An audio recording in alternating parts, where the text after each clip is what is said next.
that's actually an excellent segue into our final presenter, who's Jeremy Lawrence with Streets Alive Yarra. And he will be talking about bike lanes. So, welcome, Jim.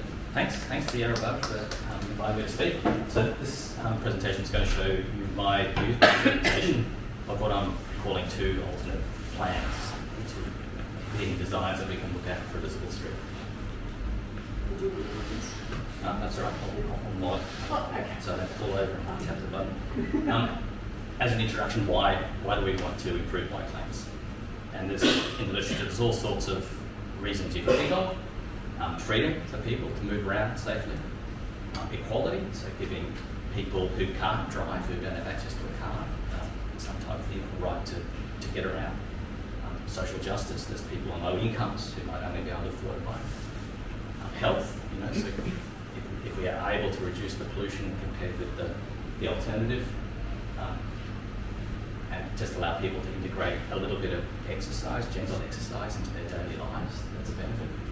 We pay less in trauma care and health care and hospitals.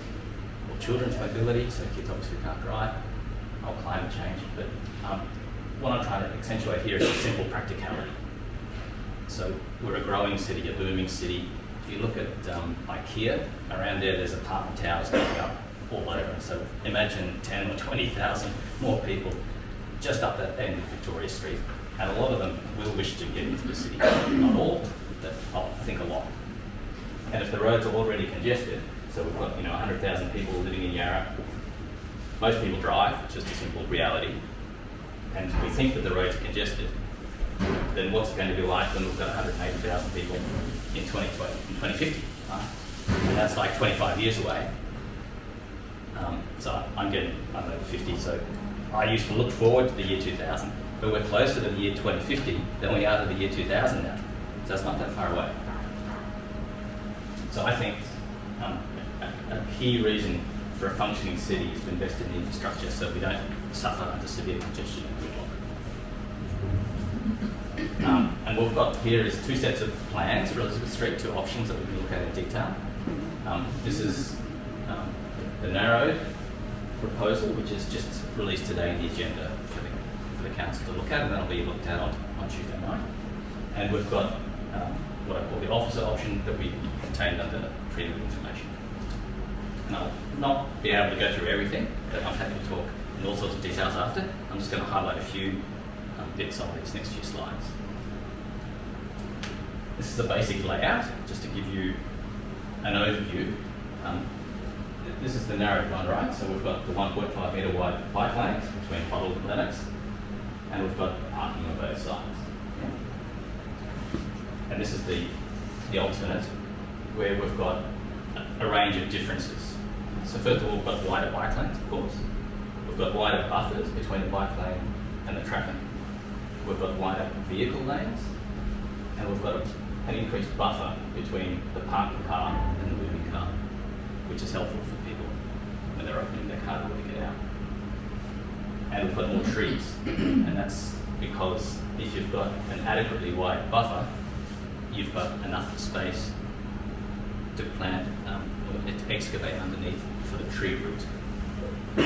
You need enough there to have these mature trees.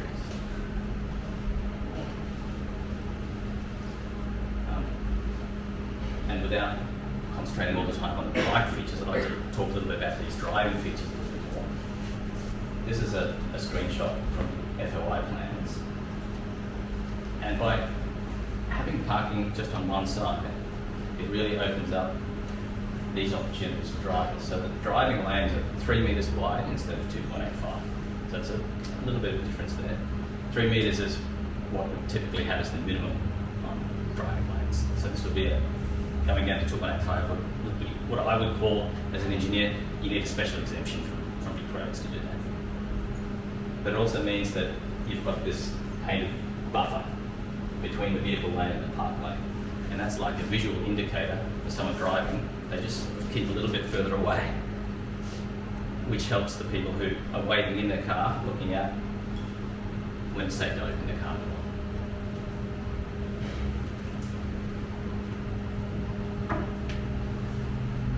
The FOI plans also offer parking on both sides of the street. So obviously it's not both sides of the street at the same point in time, it's alternating. So this picture isn't Elizabeth Street, this is what I've taken from another council meeting in another state, and it's on our website. But it's just a more legible picture to get the idea. So you can see there's a batch of parking on one side, a batch of parking on the other side.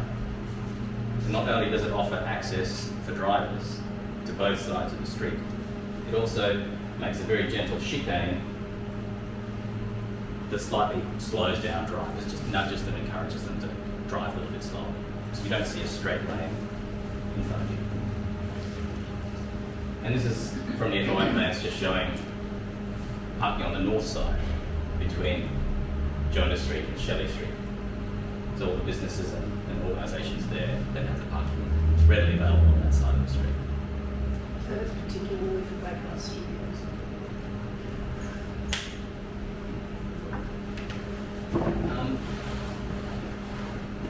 This is a screenshot from the agenda, so you can download that from the council website. This is from the road safety audit. So the council commissioned an external contractor, auditors, to look at some of the consequences of narrowing the lanes. And I've just picked out one aspect of, it's a 20-page safety audit, and we've drawn a red line showing how much narrower the lane's going to be. So then cyclists are really constricted into this area here, which they don't think is very safe.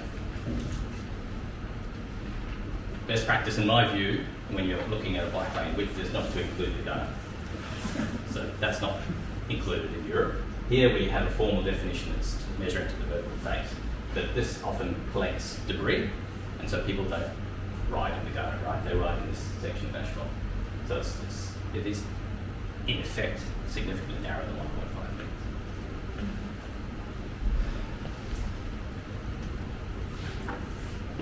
And then that opens up the discussion of, well, why should bike lanes be, really? And there are a variety of guides from all around the world. There's guides from New South Wales, from South Australia, Tasmania, that all have 2 metres. There's the City of Melbourne Bike Lane Design Guide, which has an absolute minimum of 1.8, but preferring 2 to 2.2. And we have Austroads. So this is a collaboration of all the roads agencies from states and territories across Australia.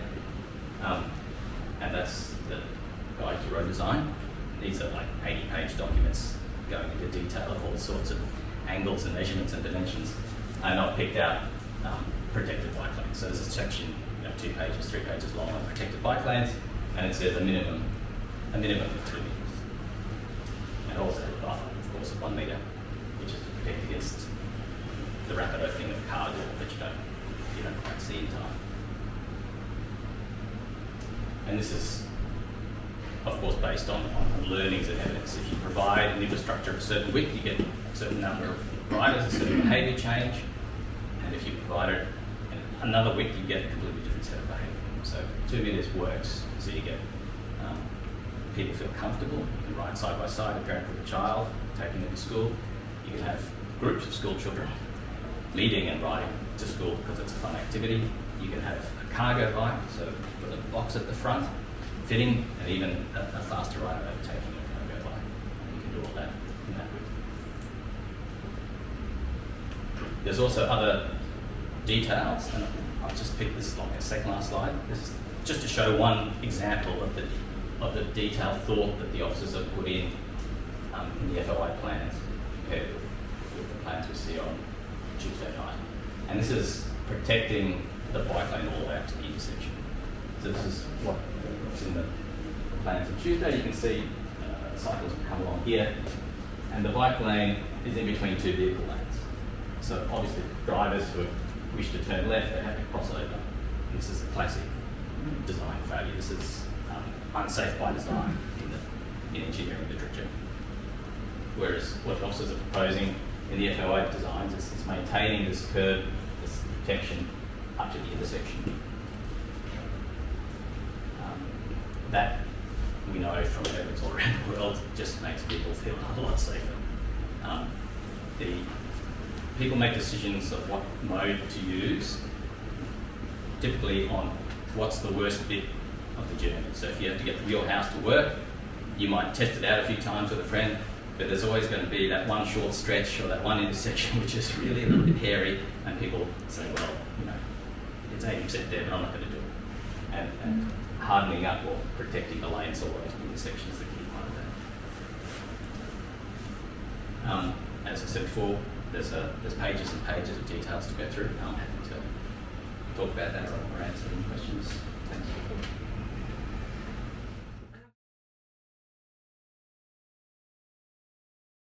If you like our content, follow us for more.